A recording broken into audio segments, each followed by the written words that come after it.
जाहु हम जानी थिए छठी माई सासू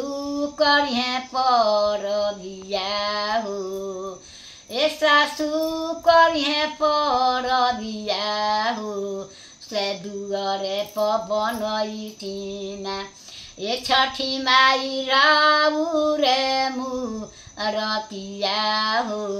से दुआरे बनैतिना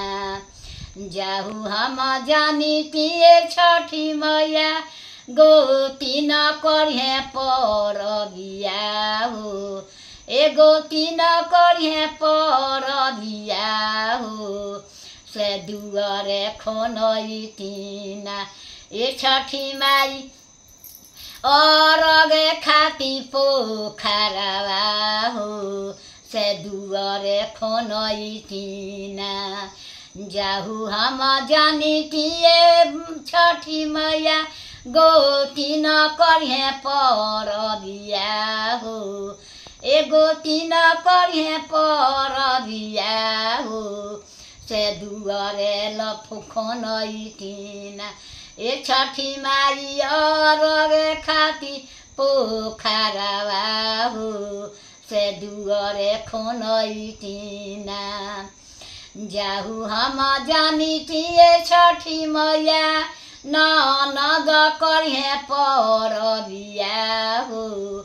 ए ननद करिहे पर बियाहु से दुआरे पतनैतिना ए छठी माई रौरे खाती चंदनिया हो से दुआरे लचतनैतिना जाहु हम जानी तिए छठी माई हम ही करती पर बियाहु ए हम ही करती पर बियाहु से दुआरे बजैतिना ए छठी मैया बाजा बारे बन्हैती हो से दुआरे बन्हैतिना जाहु हम जानी तिए छठी मैया हम ही करती पर बियाहु से दुआरे पलगैतिन ए छठी मैया कोसिया रे भरैती हो से दुआरे पछठी माईना जाहु हम जानी तिए छठी माई सासू करिहे पर बियाहु से दुआरे बजैतिना ए छठी माई नाचाबारे करैती हो से दुआरे पवनैतिना ए छठी माई नाचाबारे बनवैती हो से दुआरे छठिया मैना जाहु हम जानी तिए छठी मैया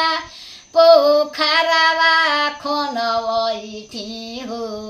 से जोरे रे दीतिना ए छठी माई जोरे रे नरियारवा हो से अरग दीतिना जाहु हम जानी तिए छठी मैया सास गोती न करिहे पर बियाहु से बभने बोलैतिना ए छठी माई भोरे के जे बेरावा हो अरगिया रे लितिना ए छठी माई पंडिजिया रागावा दिवैते हो से भोरे के बेरियाना।